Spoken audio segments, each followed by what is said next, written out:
এই অন্তর্বর্তী সরকারের কি কি ভুল আছে এই মুহূর্তে, সেই ভুলগুলো নিয়েই মূলত পর্যালোচনা করতে চাই। এর মধ্য দিয়ে আওয়ামী লীগ যে লাভবান হয়েছে সেটিও তুলে ধরতে চাই। এটার প্রথম এবং একমাত্র উদ্দেশ্য হচ্ছে সরকার যেন সচেতন হয়ে সোজা এবং সমান্তরাল পথে হাঁটে। প্রথম ভুল, এই মুহূর্তের প্রথম ভুল, ট্রাম্পের ছবি সহ আওয়ামী লীগের নেতাকর্মীদের আটক করা। একটা ছবি নিশ্চয়ই আপনারা দেখেছেন যে ট্রাম্পের ছবি সহ আওয়ামী লীগের নেতাকর্মীরা মিছিল করেছিলেন, সেই মিছিল থেকে ট্রাম্পের ছবি সমেত আটক করা হয়েছে।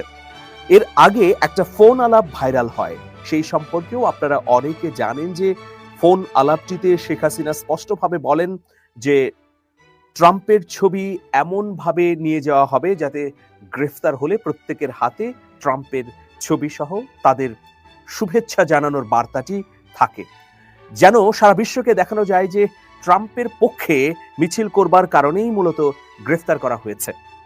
এই যে ছবিটি, এটি আপনারা দেখেছেন, তারপরেও আমি আপনাদেরকে দেখাতে চাই এই ছবিটি। এটা ফেসবুকে ভাইরাল হয়েছে। দেখুন, এই ছবিতে আমরা দেখতে পাচ্ছি যে পুলিশের সদস্য আছেন 2 জন এবং 3 জন আওয়ামী লীগের কর্মী, তাদের হাতে ট্রাম্পের ছবি।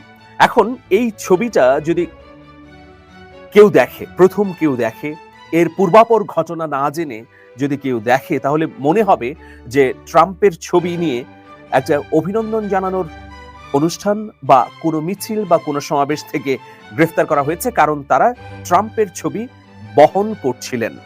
এখন দেখুন, এর আগে শেখ হাসিনার একটি ফোন আলাপ ফাঁস হয়, সেখানে স্পষ্টভাবেই শেখ হাসিনা ওই প্রান্তে থাকা আওয়ামী লীগের নেতার সঙ্গে বলেন যে ট্রাম্পের ছবি সহ যদি আওয়ামী লীগের নেতা কর্মীদের আটক করা হয় তাহলে এর একটা ইতিবাচক ফলাফল পাবে আওয়ামী লীগ। সারা বিশ্বকে দেখানো যাবে যে ট্রাম্পের পক্ষে মিছিল করবার কারণেই বাংলাদেশের অন্তর্বর্তী সরকার ডক্টর মোহাম্মদ ইউনূসের পুলিশ তাদেরকে আটক করেছে, জেলে নিয়েছে। তার মানে ডক্টর মোহাম্মদ ইউনূসের এই অন্তর্বর্তী সরকারটি ডোনাল্ড ট্রাম্পের সম্পূর্ণ বিপরীতমুখী একটা সরকার, সম্পূর্ণ ট্রাম্পের স্বার্থবিরোধী সরকার। এই প্রচারণার জন্যই মূলত এই মিছিল সমাবেশের উদ্যোগটি গ্রহণ করা হয়। সেক্ষেত্রে আমরা দেখছি যে যারা গ্রেফতার করেছেন পুলিশ বাহিনীর সদস্যরা বা সংশ্লিষ্ট কর্মকর্তার অধীনে যারা গ্রেফতার হয়েছেন, প্রত্যেকের হাতেই ট্রাম্পের ছবি, পাশে পুলিশ বাহিনীর সদস্যরা। এভাবেই ছবি তোলা হয়েছে, সেই ছবিগুলো ফেসবুকে ছড়িয়ে গেছে। ফেসবুক এবং অন্যান্য সামাজিক যোগাযোগ মাধ্যমের কল্যাণে এটা সারা বিশ্বে ছড়িয়ে দিয়েছে আওয়ামী লীগ। শুধু তাই নয়, ট্রাম্পের ঘনিষ্ঠ ভাজন স্বয়ং ট্রাম্পের কাছেও এই ছবি পাঠানো হয়েছে। তাহলে আমরা দেখলাম যে আগেই শেখ হাসিনা এই সংক্রান্ত মন্তব্য করেছিলেন এবং নিজের পরিকল্পনা ফাঁস করে দিয়েছিলেন। সেই ফাঁস হওয়া পরিকল্পনার ফাঁদে পা দিয়েছে অন্তর্বর্তী সরকার। এটা মার্কিন যুক্তরাষ্ট্র এবং বাংলাদেশের মধ্যে সম্পর্কের ক্ষেত্রে একটা ভুল পদক্ষেপ যে হতে পারে সেটা এখন বোঝা না গেলেও কিছুদিনের মধ্যে হয়তো বোঝা যাবে। আপাত দৃষ্টিতে এটাকে ছোট ভুল মনে হলেও আসলে এটা একদমই ছোট ভুল না। এইসব ছোট ছোট ভুলই কিন্তু বড় আকার ধারণ করে। সরকার অসচেতনতার কারণে, বুদ্ধিবৃত্তিক দুর্বলতার কারণে এই ফাঁদে পা দিয়েছে। প্রথম কথা হচ্ছে যে পুলিশ কর্মকর্তার আওতায় এই পুলিশ বাহিনীর সদস্যরা ছিলেন যারা গ্রেফতার করেছেন, তারা তো এটা বলতে পারতেন যে আপনাদেরকে গ্রেফতার করা হলো, আপনারা ট্রাম্পের ছবি নামিয়ে রাখেন। তাদেরকে ট্রাম্পের ছবি সহ পোস্টার হাতে ধরিয়ে ফটো সেশন করার উদ্দেশ্যটা কি? তার মানে আওয়ামী লীগ যা চেয়েছিল তাই এই ছবির মধ্য দিয়ে হয়েছে। গ্রেফতার করার পর ফটো সেশন হবে, সেটা সাধারণভাবেই হতে পারত, তাদেরকে নিয়ে পুলিশ দাঁড়িয়ে ফটো তুলতে পারত, কিন্তু তাদের প্রত্যেকের হাতে ট্রাম্পের ছবি সহ পোস্টার ধরিয়ে দিয়ে ফটো সেশন করে ঘটা করে গ্রেফতার করা হয়েছে। তাহলে সাদা চোখে বা হঠাৎ করে বা আগের ঘটনা না জেনে যদি কেউ এই ছবি দেখে তাহলে মনে করবে যে ট্রাম্পের ছবি হাতে থাকার কারণেই গ্রেফতার হয়েছে। এটা একটা ভয়াবহ বুদ্ধিবৃত্তিকহীনতা হয়েছে। এর প্রভাব কূটনৈতিকভাবে পড়তে পারে, এর প্রভাব আন্তর্জাতিক অঙ্গনে নানাভাবে মিথস্ক্রিয়ার মতো ছড়িয়ে যেতে পারে। এটা হচ্ছে প্রথম ভুল। আর দ্বিতীয় ভুল হচ্ছে আসিফ নজরুলকে হেনস্থাকারীদের বিরুদ্ধে শাস্তি নিশ্চিত করতে না পারা।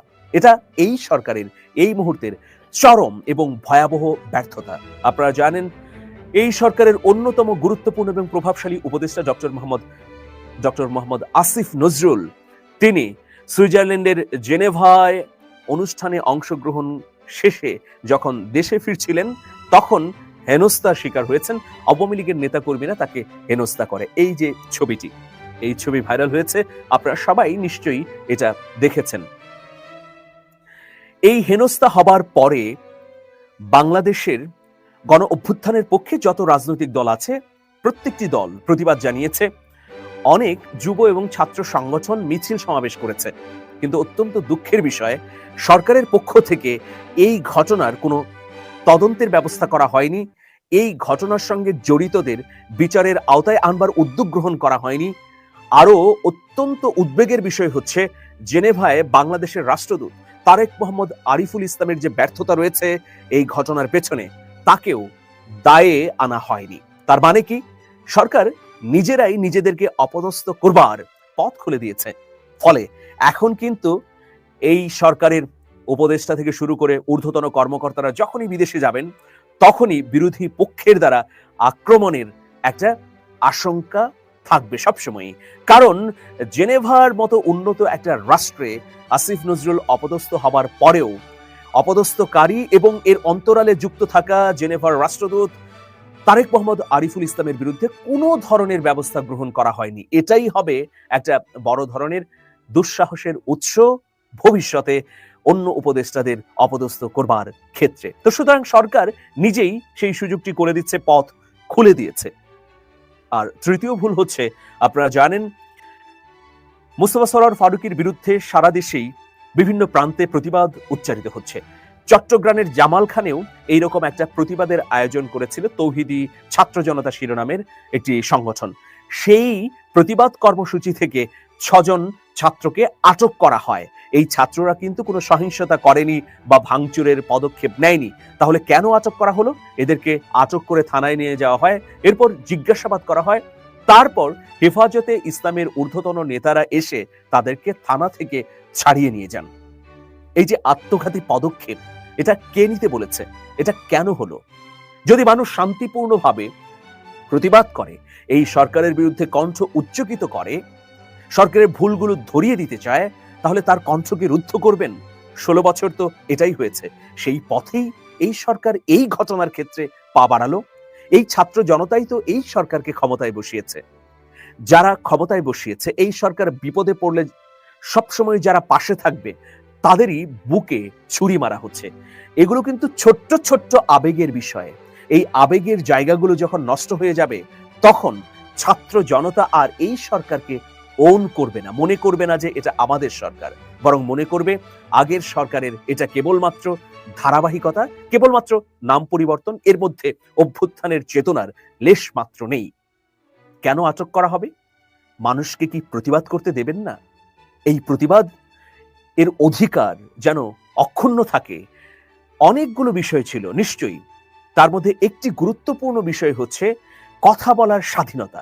এই কথা বলার স্বাধীনতার জন্যেই সার্জিস আলম, হাসনাত আব্দুল্লাহ, নাহিদ ইসলাম, আসিফ মাহমুদ তারা জীবনের ঝুঁকি নিয়ে আন্দোলনে নেতৃত্ব দিয়েছিলেন। 1600 বেশি মানুষ নিহত বা শহীদ হয়েছেন এই অধিকারকে বাস্তবায়ন করবার জন্য, দাবি আদায়ের জন্য। 400 মানুষ চিরতরে অন্ধ হয়ে গেছে, 600 মানুষ পঙ্গু হয়ে গেছে এবং 20,000-এরও মানুষ আহত হয়েছে। তাহলে এত যে ক্ষয়ক্ষতি, রক্তদান, শাহাদাত বরণ, এগুলোর মধ্য দিয়ে কি আমরা এটাই পেলাম? প্রতিবাদ করলেই আটক করবেন, থানায় নিয়ে জিজ্ঞাসাবাদ করবেন, ভয় দেখাবেন, চোখ রাঙাবেন, থামিয়ে দিবেন? তাহলে কি হলো?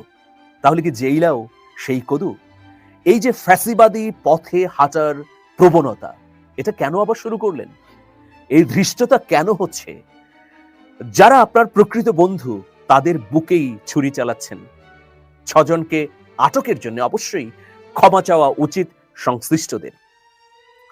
চতুর্থ ভুল হচ্ছে একটা বয়ান, যেটা ফ্যাসিবাদের সময়কালে আমরা সবসময় শুনেছি, বিকল্পকে। এখনো কিন্তু বলা হচ্ছে, বিভিন্ন দপ্তরে যখন নিয়োগ দেওয়া হচ্ছে, সেই নিয়োগ নিয়ে যখন প্রতিবাদ উঠছে, তখন বলা হচ্ছে বিকল্পকে। বিকল্পকে এটা যদি জানতে চান, তাহলে আপনাকে ঢাকা বিশ্ববিদ্যালয়ের দেয়াল চিত্র বা গ্রাফিতির দিকে চোখ রাখতে হবে। তাহলে আপনি নিশ্চয়ই বুঝবেন যে আসলে বিকল্প কে? বিকল্প আমি, আপনি এবং আমরা সবাই। আমি ছবিটা দেখাচ্ছি। এই যে দেখুন, এটা হচ্ছে সেই আটকের ছবি। যারা নিয়োগের প্রতিবাদ জানিয়ে জামালখানে জড়ো হয়েছিলেন, একটা শান্তিপূর্ণ প্রতিবাদ করবেন, তাদেরকে এভাবে আটক করে থানায় নিয়ে যাওয়া হচ্ছে। এখন লাস্ট যে পয়েন্ট, ভুল নাম্বার 4, সেটা হচ্ছে একটা কথা বলা হচ্ছে এছাড়া তো বিকল্প কেউ ছিল না। আমাদের লোক কোথায়? লোক তো পাওয়া যাচ্ছে না। লোকটা কি পাওয়া যাচ্ছে না? এই গণ অভ্যুত্থানের পক্ষের লোকদের চিনতে ভুল করা হচ্ছে চরমতম একটা ব্যর্থতা, এই সরকারের চরমতম একটা ভুল। লোক কিন্তু আশেপাশে আছে, তাদেরকে বিভিন্ন দলের ট্যাগ দেওয়া হচ্ছে, এক্স ওয়াই জেড, তাদেরকে নেওয়া যাবে না। গতিশীল পথে বা গতিশীল সরকার হিসেবে চিহ্নিত করতে হবে। সুতরাং যাদের শরীরে, চেহারায়, কর্মকাণ্ডে ট্যাগ আছে তাদেরকে বাদ দাও, তাদেরকে তাড়িয়ে দাও। এই যে প্রবণতা, এটা কত বড় আত্মঘাতী এবং ভয়াবহ, এই প্রবণতা যদি চলতেই থাকে তাহলে নিশ্চয়ই সেটা উপলব্ধি করবে এই সরকারই। আমি 3 জন লোকের ছবি দেখিয়ে দিচ্ছি। প্রথমত হচ্ছে এই যে যার ছবি দেখাচ্ছি, তিনি হচ্ছেন সাবেক সিনিয়র জেলা জজ, সুপ্রিম কোর্টের সাবেক রেজিস্ট্রার জনাব ইকতেদার আহমেদ। তিনি একজন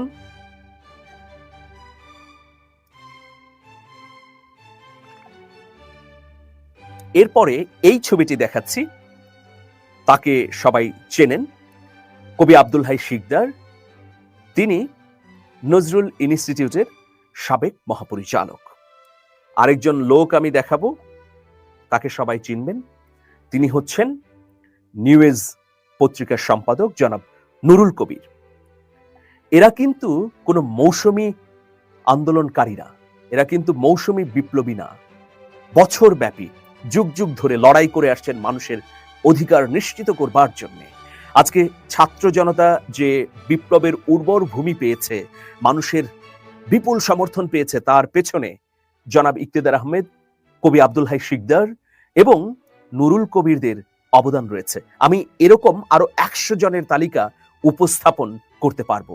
সুতরাং যখন বলা হয় যে বিকল্প তো নেই, উপায় নেই, লোক নেই, আমাদের লোক কোথায়, যোগ্যতম লোক নেই, তখন আসলে কৃতদাসের মতো নিরন্তর হাসতেই ইচ্ছে হয়। ওই যে কবিতার 4টে লাইন আছে, দেখা হয় নাই চক্ষু মেলিয়া, ঘর হইতে 2 পা ফেলিয়া, একটি ধানের শীষের উপর একটি শিশির বিন্দু। আমি সংশ্লিষ্ট কর্তৃপক্ষকে চোখ খোলার আহ্বান জানাচ্ছি।